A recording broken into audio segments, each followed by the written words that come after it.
Assalamualaikum warahmatullahi wabarakatuh. Teman-teman, senang sekali bisa ketemu lagi di Syihab dan Syihab edisi Ramadan. Saya dan Abi Quraisy Syihab, dan tahun ini kita ingin belajar sama Abi Quraisy, Abiku, tentang makna surat-surat dalam Al-Quran, terutama surah-surah pendek yang kerap kali kita bacakan dalam sholat. Inginnya setelah kita belajar maknanya, artinya, tujuannya, tema utamanya, inginnya dalam sholat ketika kita melafalkan ayat-ayat Al-Quran ini kita bisa jadi lebih khusyuk dan memahami maksud dan tujuan diturunkannya, Abiku. Jadi di awal ini kita mau belajar apa makna dan tafsir surat Al-Fatihah, Abiku. Jadi secara umum kita mau tahu dulu, jadi ini kan tujuan diturunkannya Al-Fatihah, karena ini kan surah pembuka ya, Abi, awalan betul-betul. Betul. Baik, bismillahirrahmanirrahim. Kita tentu tidak mungkin bisa menjelaskan tafsir Al-Fatihah secara utuh. Tapi kita ingin mengemukakan beberapa poin. Yang pertama, apa tema utamanya? Apa tujuannya? Tema utamanya itu kita bisa angkat dari namanya. Al-Fatihah ini mempunyai tidak kurang dari 20 nama. Yang populer ada 4. Ummul Kitab, Al-Fatihah, As-Sab'ul Mathani, Ummul Quran. Itu 4 yang populer. Itu yang memberi nama Nabi, Bi? Sebagian Nabi, sebagian sahabat, sebagian ada yang oleh Al-Quran. Al-Quran juga menamai As-Sab'ul Mathani, itu nama yang diberikan oleh Al-Quran. Sab' itu artinya 7, Al-Mathani itu artinya 22 dalam arti berulang. Maknanya bisa surah yang dibaca 2 kali minimal dalam sholat. Kenapa? Karena sholat itu minimal 2 rakaat. Dan setiap rakaat harus baca Al-Fatihah. Berulang-ulang. Dan itu berulang-ulang. Atau kalau kita kaitkan dengan Ummul Kitab, maka Al-Fatihah itu adalah induk dari kitab suci ini.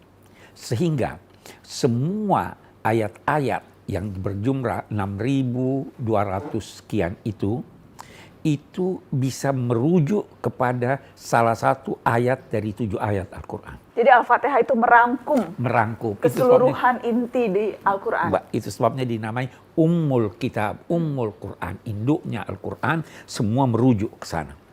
Nah, ya, karena itu Al-Fatihah adalah surah yang paling agung dalam Al-Quran. Itu satu. Nah, tujuannya apa ini, Pak? Yang pertama, Al-Fatihah itu pengajaran dari Tuhan. Bagaimana memujinya. Bagaimana sikap ketika beribadah kepadanya. Ini semua agar supaya terasa kehadiran Tuhan dan terasa pengawasannya kepada manusia. Jadi Allah mengajarkan manusia lewat surat Al-Fatihah.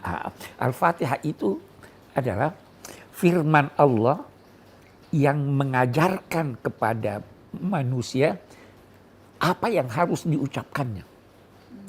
Pengajaran Allah kepada manusia ini dalam konteks Al-Quran bisa jadi dimulai dengan qul, katakanlah, qul a'udzu birabbil falaq, itu pengajaran ucapkan seperti itu.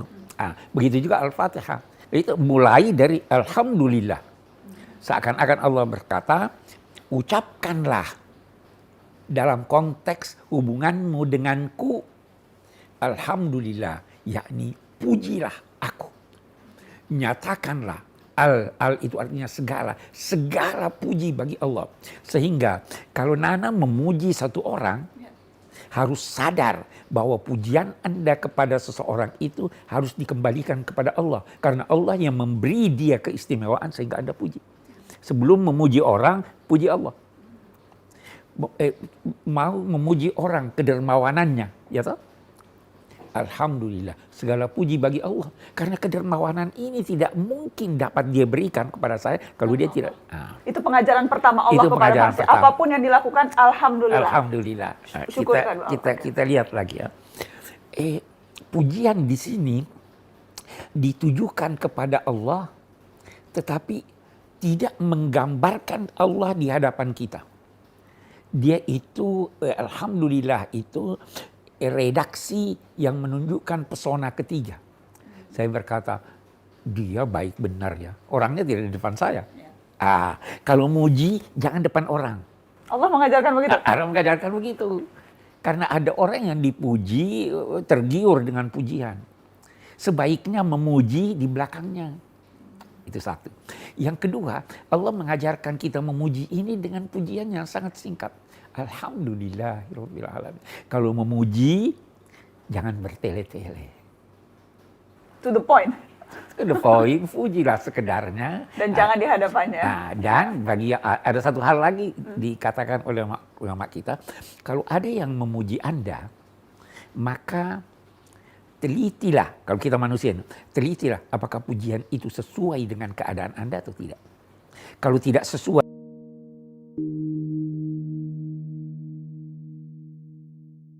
diucapkan oleh orang itu. Kalau sudah sesuai, jangan terlalu gembira. Bergembiralah 1/2 dari kadar pujian itu, supaya kamu tidak mabuk pujian. Itu yang diajarkan. Baru satu ayat saja itu, Bi. Itu sedikit dari makna. Dari makna. Itu ada ungkapan, kalau kita ingin membahas Bismillahirrahmanirrahim, kita memerlukan ratusan kuintal beratnya buku-buku untuk ini. Oke, jadi yang pertama itu, Allah mengajarkan kita bagaimana cara memujinya. Itu di ayat Alhamdulillahirabbil alamin. Ketika kemudian ayat berikutnya, Bi? Ar-Rahmanir-Rahim. Kenalilah Allah. Banyak sifatnya, tetapi sifat yang paling utama bahwa dia Rahman. Rahman itu adalah Dia yang memberi rahmat kepada seluruh makhluk tanpa melihat dia durhaka atau tidak durhaka. Muslim atau non-muslim. Rahman itu adalah rahmat yang dicurahkannya di dunia ini. Sedang Rahim itu adalah rahmat yang dicurahkannya di akhirat.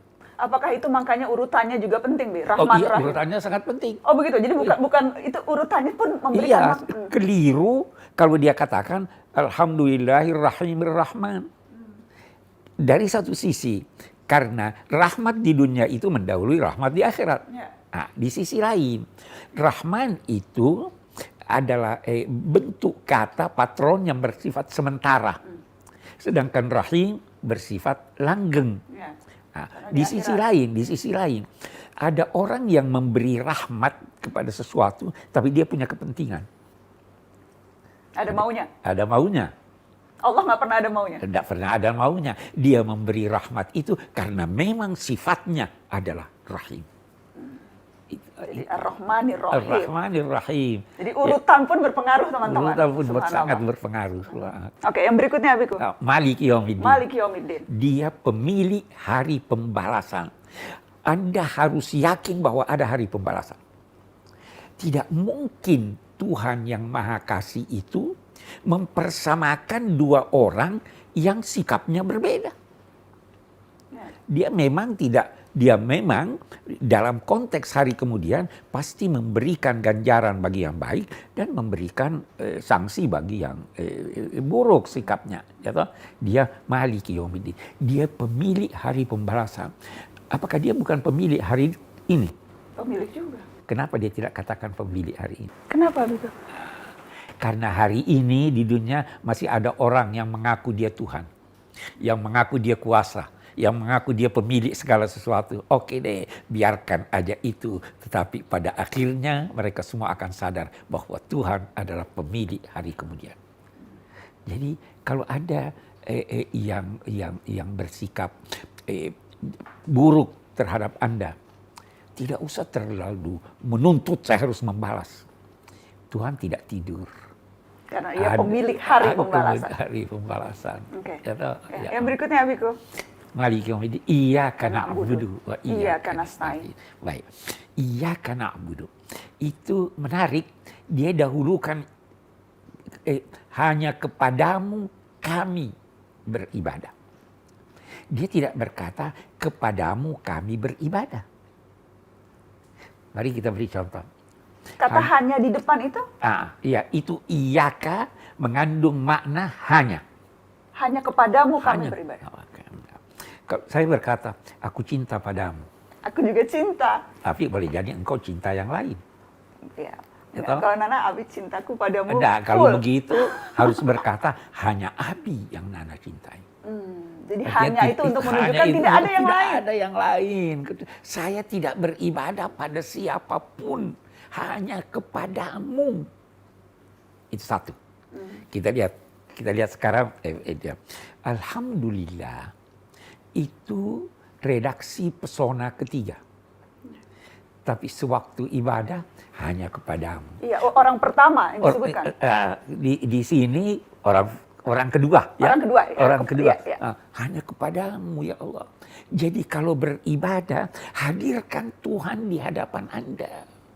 Seolah-olah dia di depan Dia kita. di depan kita. Itu Nabi ada ditanya oleh malaikat Jibril, apa itu ihsan? Dia bilang, kamu mengabdi kepada Allah seakan-akan engkau melihatnya. Kalau engkau tidak dapat begitu, yakinlah bahwa Allah melihat kamu. Karena berhadapan, saya tidak lihat dia, tapi dia di hadapan saya, dia lihat saya. Semakin sadar seseorang akan pengawasan, semakin berusaha dia untuk melakukan sebaik mungkin. Beribadahlah sebaik mungkin, itu iyyaka na'budu Wah, iya kan. dan hanya kepadamu kami meminta pertolongan. Nah, ini ada masalah lagi. Abi kan biasa minta tolong sama Nana. Kenapa kita katakan hanya kepadamu kami minta pertolongan? Sama maknanya dengan yang awal, bahwa Sama, hanya di sini letak bedanya kita lihat. Kalau mau ke dokter, minta tolong pada dokter. Tolong saya sakit, pergilah kepada dia, tetapi ingat, minta dulu pada Tuhan. Ya Allah, beri dokter kemampuan mendiagnosa penyakit saya. Beri dokter kemampuan untuk memberikan saya obat yang sesuai. Jadi saya minta tolong dulu pada Allah, baru. Nah, ada hal-hal dalam hidup ini yang kita dianjurkan untuk tolong menolong, ya toh. Tapi ada juga hal-hal dalam hidup ini yang kita tidak bisa meminta pada manusia kecuali kepada Tuhan. Nah, jadi kita boleh tolong menolong, tetapi selalu ingat kita memohon pertolongan itu pada Tuhan. Nah, ada hal yang bagus nih, sirat. Sirat itu terambil dari akar kata yang berarti menelan. Sirat itu adalah jalan yang demikian luas sehingga pejalan seakan-akan ditelan olehnya. Kalau sabil, jalan kecil. Kita minta, ya Allah, antar saya ke jalan yang lurus. Antar, bukan tunjuki. jadi digandeng kalau perlu. Digandeng, diantar, dinaikkan di mobilnya, antar saya ke sana. Itu Anda pasti tertolong. Itu di dalam tafsir dikatakan ada perbedaan antara hidayah ila dan hidayah tanpa ila.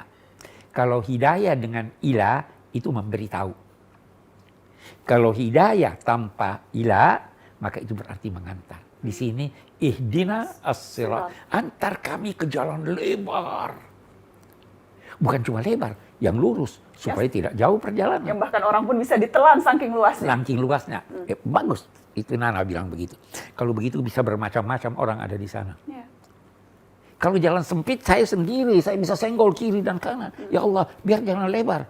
Boleh jadi orang yang di samping saya ini beda pandangannya, beda mazhabnya. Kita mari berjalan semua di situ. Karena jalannya lurus. Jalannya lurus dan lebar. Lebar. Tidak perlu berdesak-desakan. Kenapa mau bertengkar?